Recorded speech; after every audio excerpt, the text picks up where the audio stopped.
네, 오늘은 칠성날, 아주 기분 좋은 날입니다. 왜냐하면 오늘 견우가 직녀가 만나는 전 인류의 밤하늘의 축제가 열리는 날이니까 아주 즐거운 날이죠. 네, 먼저 저를 따라서 같이 하시겠습니다. 내 생명 부처님, 무량공덕 생명, 사성제를 바로 알고 팔정도를 실천하며 육바라밀을 실천하고 십바라밀도 실천하여 우리도 부처님처럼 보현행원으로 보리 이루리, 보현행원으로 불국 이루리. 네, 감사합니다. 네, 이 구호가 약간은 이 구호를 같이 하시는 게 약간 초등학생이 된 느낌이십니까? 우리 부부님 한 분께서 그렇게 하는 것은 좀 아닌 것 같은데요 라고 하시는 분이 계셔서 한번 여쭤봤습니다. 좀 너무 제가 초등학생 대접을 해드리는 거 아닌가 하는 생각이 들긴 하지만 한편으로는 저는 공부할 때는 저도 그런 마음을 하거든요. 어떤 공부를 시작하든 나는 아무것도 모른다 라는 입장에서 시작합니다.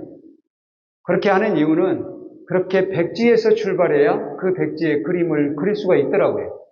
근데 내가 뭔가를 알고 있다고 생각하면 이미 채워져 있는 거예요, 그림이. 그래서 더 이상 거기에 그림을 넣을 수가 없어요. 그래서 저는 내가 모른다 라는 입장에서 항상 출발합니다. 그러니까 여러분들도 그러시라는 것은 아니고 이 구호를 외치는 것은 이 구호 속에 실질적으로 우리가 공부해야 될 것, 우리가 실천해야 될 것들이 다 들어있기 때문이에요. 이 안의 것만 실천한다면 우리는 분명히 행복해질 수 있고 진정으로 행복해질 수 있고 진정한 행복인 열반을 성취할 수 있습니다. 그래서 이 구호를 가장 기본적인 내용이지만 함께 하는 것입니다. 네, 오늘 사랑은 삶의 수단이 아니라 목적이라. 제가 이 말을 어디서 들었냐면요. 영화 죽은 시인의 사회라는 그 영화를 혹시 보셨는지 모르겠어요. 죽은 시인의 사회. 그게 누가 감독했는지는 잘 모르겠고요. 거기에 유명한 로빈 윌리엄스 배우, 지금은 돌아가신 유명한 배우 로빈 윌리엄스가 주연하는 영화입니다. 거기에 존 키팅 선생으로 이분이 등장합니다. 그 존 키팅 선생이 학생들에게, 입시에 쪼들려 있는 학생들에게 이렇게 이야기합니다. 시와 미와 사랑과 낭만은 인생의 수단이 아니라 목적이다. 이런 말씀을 하셔요. 다시 말해서 시를 통해서 우리가 행복해지는 것이 아니라 시를 느끼는 것 자체가 행복이다. 인생이다. 인생의 목적이다. 미를 느끼는 것 자체가 행복이고 인생의 목적이다. 또 사랑을 느끼는 것, 사랑하는 것 자체가 인생의 목적이다. 낭만도 마찬가지. 그것 자체가 목적이라는 거예요. 근데 우리는 사랑을 통해서 행복을 성취하는 것, 이렇게 착각을 하는 경우가 많거든요. 그렇게 되면 사랑에 사심이 들어가게 됩니다. 사랑에 욕심이 들어가게 됩니다. 사랑에 욕심이 들어가는 한 그 사랑은 절대로 성취되지 않습니다. 성취된다는 것도 있을 수가 없어요. 사랑의 성취가 어디까지입니까? 우리 남녀 간의 사랑을 하면은 보통 결혼을 하면은 사랑이 이루어졌다고 이야기하잖아요. 실제로 결혼하면 사랑이 이루어집니까? 그렇지 않다는 것을 결혼해 보신 분 다 아시잖아요. 결국 욕심이 들어가고 사심이 들어가는 한 사랑은 성취되지 않습니다. 오직 사심 없는 사랑만이, 그건 성취되는 것이 아니라 이미 성취되어 있는 거예요. 사심 없는 사랑은 이미 성취되어 있는 것입니다. 그래서 저는 이 제목을 이렇게 바꾸어도 괜찮을 것 같아요. 사심 없이 사랑합시다. 사심 없이 사랑합시다. 사심 없이 사랑하면 우리는 그 사랑은 무조건 성취되어 있어요.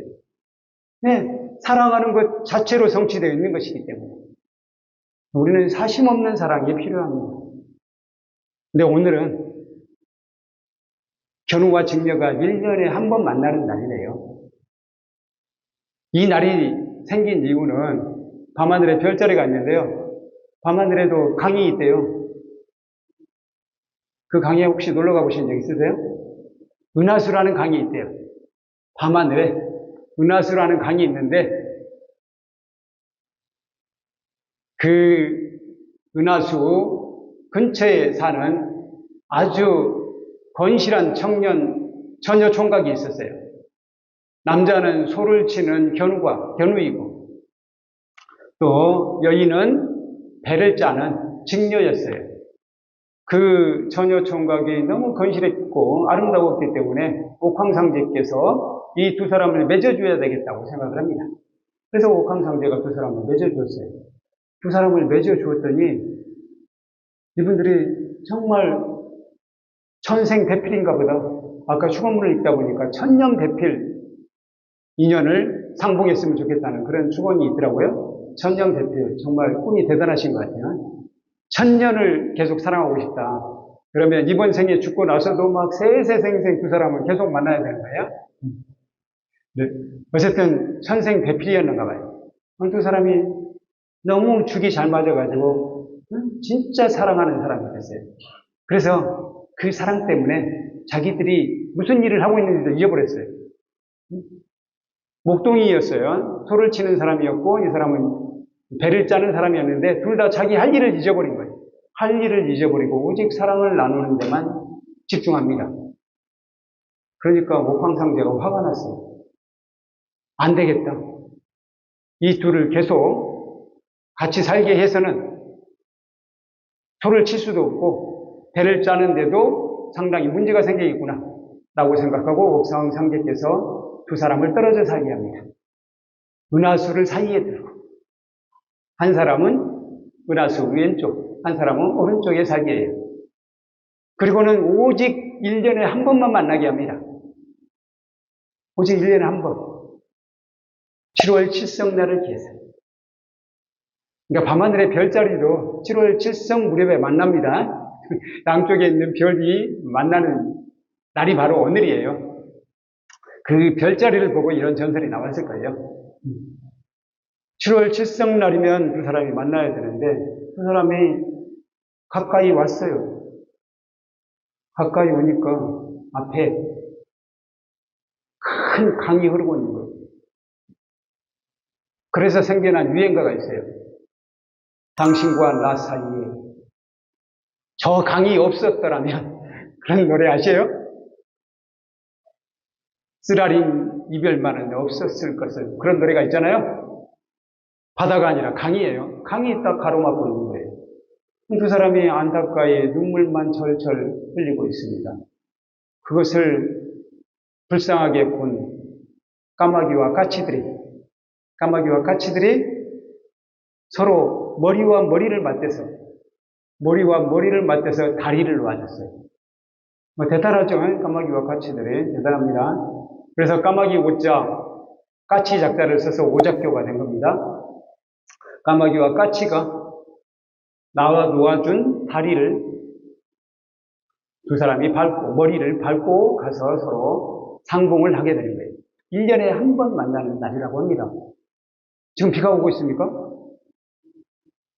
지금 이 비는 견우와 직녀가 만나서 너무 기뻐서 흘리는 눈물이랍니다. 내일도 아마 비가 올 거예요. 오늘 밤이면, 오늘이 지나면 이제 헤어져야 돼요. 그래서 내일 내리는 비는 이제는 슬퍼서 흘리는 눈물이에요. 그 사람이 이제 헤어져야 됩니다. 슬퍼서 흘리는 눈물이라고 합니다. 이렇게 1년에 한 번 만나는 날. 생각해보면 아주 기념비적인 날 아닙니까? 그러니까 이런 날을 기해서 우리도 한번 사랑에 대해서 생각해보는 건 필요할 것 같아요. 오랫동안 떨어져 살아야 되는 사람들이 오늘을 계속 만나기를 하는 바람도 가져보는 것도 괜찮을 것 같아요. 우리 남북한 떨어져 살고 있잖아요. 남북한이 통일되기를 하는 기원도 오늘 출석을 위해서 해보면 어떨까 싶어요. 뭐 발렌타인데이, 화이트데이 대신 칠석데이를 만들어서 칠석날 연인들이 만나는 것도 괜찮을 것 같아요. 어쨌든 그 모든 연인들에게 제가 드리고 싶은 말씀, 바로 사심 없이 사랑하라. 사심 없이 사랑한다면 모든 사랑은 이루어진다 라고 말씀드릴 수 있습니다. 자, 미당 서종주 선생의 시를 한번 읽어볼까요? 우리 혀보에 미당 선생의 시가 있어요. 이 시는 견우의 노래인데 견우가 직녀에게 바치는 노래예요. 같이 한번 읽으시겠습니다. 이 시에 가만히 보면 사랑하는 방법이 들어있어요. 우리들의 사랑을 위하여서는 이별이 있어야 하네. 이 구절 속에는 뭐가 들어있냐면요. 사랑하는 사람에게도 약간의 거리가 필요하다는 뜻이에요. 너무 가까워도 사실은 힘들어요. 가끔은 떨어져 살 필요도 있고, 또 서로 모든 것을 공유하기보다는 각자 나름대로의 취미, 생활, 이런 것도 가질 필요가 있다는 이야기예요. 그래서 가끔은 이별이 있어야 된다. 어떻게 보면 이별이 있어야 된다. 견우와 직녀 지금 오래됐어요, 사랑한 지. 아직까지도 유지되는 이유, 1년에 한 번밖에 만나지 못하기 때문인지도 몰라요. 1년 내내 함께 했으면은 진작 헤어졌을지도 모르겠어요. 어쨌든 거리가 있어야 된대요. 두 번째, 높았다 낮았다 출렁이는 물살과 물살 몰아갔다 오는 바람, 이건 시련을 뜻합니다. 우리는 시련이 있어서 헤어져야 되고 막 그런다고 생각하잖아요. 근데 오히려 시련이 우리들의 사랑을 더 단단하게 만들어주는 면도 있다 하는 것이에요. 푸른 은합물이 있어야 하네. 장애물이 때로는 우리를 더 단단하게 묶어주기도 한다 라는 뜻이고요. 불타는 홀몸만이 있어야 하네. 이건 그리움입니다. 떨어져 있다 보니까 더 그리워하게 되잖아요. 그 그리움이 사랑을 단단하게 만들어준다. 그럼에도 불구하고 그대는 배틀에 북을 돌리게 검은 암소를 나는 먹이고 이런 내용이 있잖아요. 이건 직분에 충실하자입니다. 이 두 사람이 1년에 한 번밖에 만나지 못하게 된 이유, 그게 바로 직분에 충실하지 않았기 때문이잖아요. 사랑의 눈이 멀었다고 하지만 실질적으로는 사랑의 눈이 먼 게 아니에요. 뭐의 눈이 멀었죠? 사랑이 아니라 애착의 눈이 멀었어요. 애착은 일종의 사심이에요. 사심의 눈이 먼 거예요. 사심의 눈이 멀게 될 경우는 사랑이 이루어지지 않습니다. 사랑뿐만이 아닙니다. 저는 다른 것도 마찬가지라고 생각해요. 지금 우리 불광사에 상당한 문제가 있잖아요. 불광사의 문제, 뭐라고 생각하십니까? 우리 큰 스님께서 창건주를 지금까지 어떤 식으로 개성해 왔습니까? 당신께서 살아생전에 창건주를 바꾸신 적이 있어요.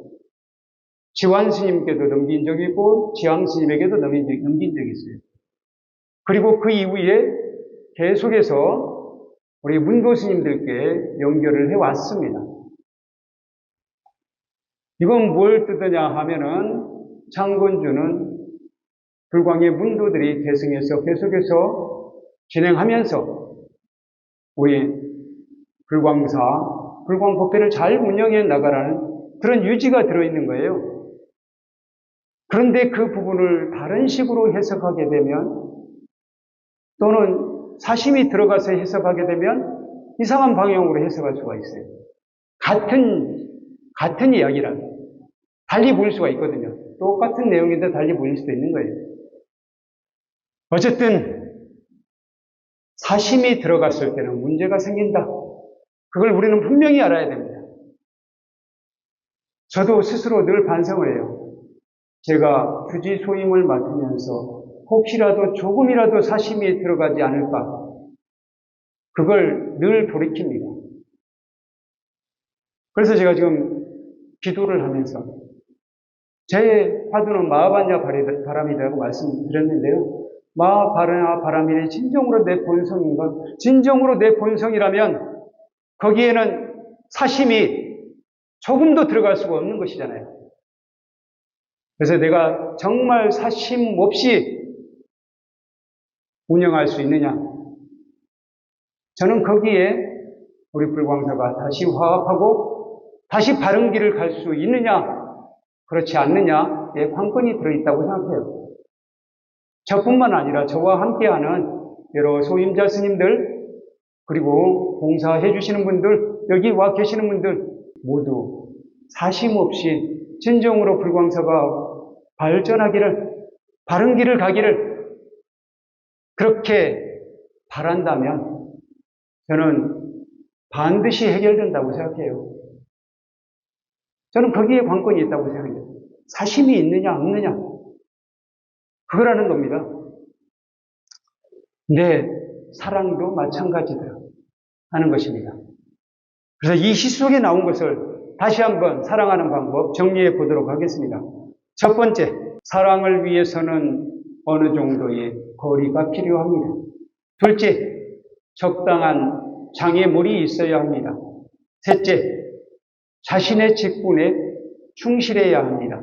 넷째, 간절한 그리움이 함께한다면 사랑은 오래 유지됩니다. 다섯째, 간절한 그리움과 함께 꼭 만난다는 기약이 있다면 사랑은 오래오래 유지됩니다. 만약에 견우 직녀가 칠성날에도 만나지 못한다, 언제 만날지 모른다, 무기한 연기되어 있다, 그러면 이 사람들은 그런 말 하잖아요. 군대 가면 고무신 거꾸로 신는다고. 뭐 요즘에는 고무신이 아니라 샌들을 거꾸로 신다고 해야 되나요? 기약이 없으면 확실하게 약속되지 않으면 그럴 수 있다는 거예요. 근데 이분들은 7월 칠성날이면 반드시 만난다는 기약이 있잖아요. 그런 확신이 있기 때문에 사랑이 유지되었다는 거죠. 이 5가지로 정리해봤는데요. 이 5가지 저는 필요 없어요. 하나로, 한마디로 정리할 수 있다는 겁니다. 사심 없이 사랑하라. 사심 없이 사랑. 사심 없는 사랑이면 그 사랑 반드시 이루어집니다. 사심 없는 사랑. 다시 그것을 부처님의 말씀으로 풀어본다면 사무리양심이에요. 사무리양심. 사무리양심이 어떻게 됩니까? 4가지 무량한 마음인데요. 첫 번째로는 자입니다. 자는 사랑하는 마음이에요. 베풀어 주려는 마음, 위해 주는 마음, 그게 자고요. 비는 불쌍히 여기는 마음, 동정하는 마음, 연민이 여기는 마음, 그게 비고요. 희는 함께 기뻐해 주는 마음이기도 해요. 그게 희입니다. 희무량심. 사는 버릴 사자를 썼는데 이게 바로 모든 탐욕을 버리고 사심을 버리고 모든 이들을 평등하게 대하겠다는 마음이에요. 모든 일을 똑같이 대하겠다는 마음. 누구한테는 잘해주고 누구한테는 뭐 대충 해주고 이런 게 아니라 누구에게나 나는 물론 이제 사람의 성격에 따라서 좀 달리할 수도 있겠습니다만 근본적인 예정은 항상 똑같다는 거죠. 똑같은 마음으로 대할 때 사무량심이라고 합니다. 그래서 사심 없는 사랑을 다시 정리하면 이 사무량심으로 정리할 수 있어요. 장, 비, 희, 사로 정리할 수 있습니다. 이렇게 사심 없는 마음으로 사랑할 때 그 사랑은 이루어진다가 아니라 이미 이루어져 있다 라고 이야기할 수 있는 것입니다. 매사에 사심 없이 대할 때 그 일도 반드시 이루어진다 이렇게 이야기할 수도 있겠습니다. 그래서 오늘 칠석을 위해서 진정으로 사랑하는 방법, 사랑을 성취하는 방법 다시 한번 생각해 봅니다. 그 사랑은요 수단이 아니라는 거예요. 내가 행복해지기 위한 수단이 아니라 그렇게 사랑함으로써 이미 우리는 행복하다는 거예요. 유치원의 시 중에 유명한 시이잖아요. 사랑을 받는 것은, 사랑하는 것은 사랑을 받는 이보다 행복하느니라. 그런 시가 있죠. 제목이 사랑이었던가 편지였던가 잘 모르겠는데요. 어쨌든 사랑하는 것은 사랑을 받는 것보다 행복하다는 것은 뭐냐면은 사랑 그 자체로 행복이라는 거예요. 사랑 그것이 바로 인생의 목적이라는 겁니다. 근데 사랑을 통해서 내가 뭘 해봐야 되겠다 이렇게 되는 순간 그 사랑은 절대로 이루어지지 않고 그건 탐욕이 돼요. 그렇게 탐욕이 될 때 부처님은 사랑하지 말라 그랬어요. 사랑하는 사람을 만들지 말라. 미워하는 사람도 만들지 말라. 사랑하는 사람은 만나지 못해서 괴롭고 미워하는 사람은 만나서 괴롭다. 이게 법구경 210송이에요. 많이 들어본 말이죠? 많이 들어본 부처님인데 정말 우리가 기억해야 될 만한 말씀입니다. 그건 뭐냐면 여기서 사랑은 애착이에요. 사심이 있는 사랑이에요. 사심 있는 사랑은 오히려 우리를 괴롭게 한다 라는 것입니다. 그래서 우리는 부처님의 제자들은 사심 없이 사랑하는 방법을 우리는 배워야 돼. 그래서 그 말 한마디로는 배우기 어려우니까 부처님께서 4가지로 정리해 주셨잖아요. 자비, 기사로 정리를 해 주셨어요. 그 외에도 사랑에 대해서 드릴 말씀이 많지만 법회부에도 또 다른 말도 준비했지만 이제 기도가 길어지니까 우리 다들 기도에 대한 피로감을 느끼신다고 하더라고요. 그래서 제 말씀이라도 간단하게 여기서 줄이겠습니다. 이번에는 제가 만든 구호 중에 다른 거 있잖아요. 그걸 같이 한번 하시겠습니다. 불광을 믿자, 불광을 알자, 불광을 지키자, 불광을 살자. 네, 감사합니다.